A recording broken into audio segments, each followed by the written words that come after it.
We are experiencing an unusually high call volume. Your estimated wait time is more than 10 minutes. Our representatives are currently busy helping the Autobots fend off the Decepticons. Please stay on the line, and we'll be with you as soon as possible.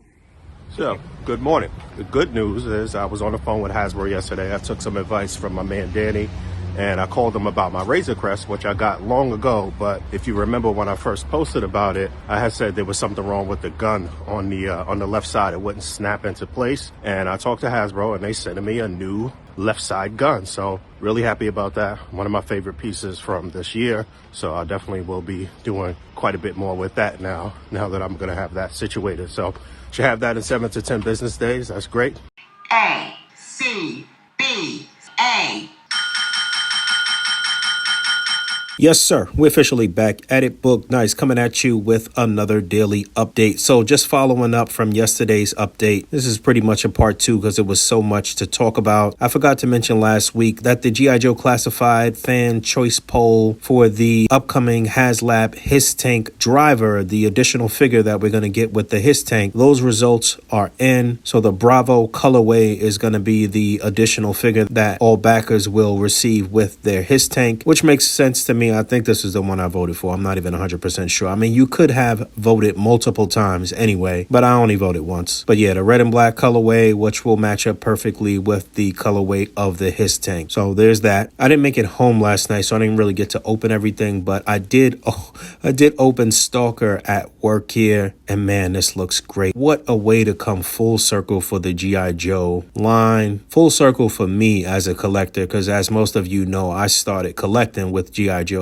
back in the 80s, and I was doing displays and setting up displays and stuff even back then. Obviously nothing close to the level that people are displaying on now, but that's what kickstarted everything for me. So to have Stalker as a kid and him being one of my favorite figures back in the day, and then to have him now and see this masterpiece here, this is such a very, very nice figure. I can remember going to Toys R Us and stuff back in the days, KB Toys, and my mom being like, well, why don't you pick some of the black characters? And that's one thing about GIJoe, is that it's always been inclusive. It's always been a variety of different ethnicities and just a very colorful bunch of characters here, man. You know, representation is very important. It's wonderful as a kid when you can see other characters that aren't all Caucasian, Anglo-Saxon, and see somebody that looks like you. You know, I say this all the time. I'm going to keep saying it. I know there are some people that watch the channel that get upset, get bent out of shape, feel uncomfortable when I mention inclusion. But listen, it's important. It's super important. So you can see I made a shift from nighttime setting to daytime setting. This is all in camera settings for the most part. I changed the backdrop. You know, I was using a black felt backdrop at first, and the tungsten setting, which really gives you that nighttime setting. I'll lower the ISO a little bit to 100 or 200, but that really sets things off for a nighttime setting. I also used a little colored light in a nighttime shot, blue, just to highlight. The blue and green looks great together in that nighttime dark setting. I was also shooting in landscape mode, which really makes the blue pop on the Cobra Trooper. But yeah, you can see everything here on the seaside on the daytime shot. This is a diorama from my man Ron from Lawless Studios. I've got 2 dioramas from him. I'm using some modular pieces from one of the other dioramas that has some branches on them just to highlight and bolster this set. But as you can see, the final shot is very contained. I always tell people about lights. You got to use a lot of lights, white lights. I have one sort of orangey, really hot, bright light just to represent the sun. I use that a lot of times, just like I utilize the colored light for another accent. I really need to explore a bunch of other lights that I have right now that's been on ice for a while that I haven't messed with. Got a ring light. I got another pretty cool colored light that could kind of stand in for a Lume Cube, basically. But like I always say, you can get all of this done economically without going crazy for really expensive lights. I did open up Sergeant Slaughter. Man, is that a nice figure. I didn't shoot him yet. I don't have any in-hand shots yet, maybe tonight, but really happy I was able to grab him. In other news, I see Super 7 is going crazy with their Rapper Delights. You know, previously I talked about the ODB figure, which I pre-ordered. Biggie went up maybe last week sometime. And they got these like 5 points of articulation figures here. These are not like the Ultimates, I guess. But they do have Bobby Digital. I got to go back and listen to the album. I haven't listened to that album in years. They've got Run the Jewels, which is Killer Mike and LP, and Slick Rick. I think all three of these went up for pre-order. In other pre-order news, the Star Wars Black Series 40th anniversary figures that I guess they were teased some time ago, those went up for pre-order on Big Bad Toy Store. Links for these will be in the description below. They include Emperor Palpatine from Return of the Jedi, Stormtroopers from Return of the Jedi, Chewbacca, Bib Fortuna, and Paplu from Return of the Jedi as well, little Ewok dude. Also forgot to mention when I was talking G.I. Joes that I did get some information from behind the scenes. I think the rumor at some point was that G.I. Joe were going to be doing 5 figures per wave in the future, but they will no longer be doing waves, and I think it's just going to be all kind of like single releases. Or maybe I'm reading this wrong. Maybe it'll be 4 figure waves, and the next upcoming wave that we know about is going to feature Shipwreck, Rock and Roll, Copperhead, and Torpedo. And then I've also got some interesting lists here. Some of these things I think Rectangular may have gone over some of these things or leaked some of these things, but I do have some wave breakdowns for 2023. Guardians of the Galaxy wave will include Star-Lord ×2. He'll be the figure that is 2 per case. Nebula, Rocket, Mantis, Kraglin, Drax, Adam Warlock, and possibly a high evolutionary Build-A-Figure. Now, are all these figures MCU-based characters? Not 100% sure, but obviously we know that Marvel Legends has been dropping their waves alongside of movies, and sometimes it's a mix of movie figures and comic-based figures, or sometimes it's all MCU figures. So dropping alongside the Marvels movie, we'll have Captain Marvel, Miss Marvel, Photon, Karnak, Norvar, Captain America, Commander Rogers, Iron Man, Sentinel armor. He'll be 2 per case, and the Build-A-Figure is unknown at this point. So it seems like a mix of comic characters here. I think that Karnak will be comic. Obviously, Commander Rogers will be comic. Then again, who knows? Maybe we'll see Commander Rogers in the MCU. And then the Ant-Man wave will feature Ant-Man, Wasp, Crossfire, Egghead, future Ant-Man, Ultron, Kang, and MODOK as a Build-A-Figure. So is that an MCU-based MODOK? We did have word of Egghead at some point, so I think he'll be comic-based. Maybe even Crossfire, but this is the word that I'm getting right now. All right, I'm getting up out of here. I did actually mess around with the Sentinel a little bit here with the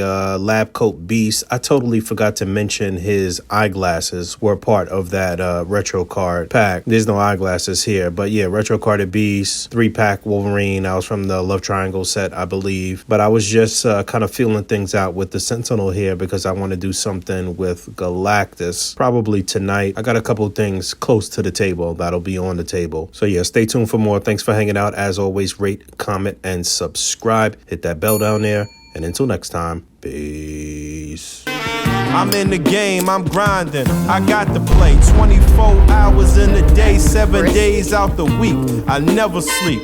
I'm on my grizzly bear, 52 weeks out the year.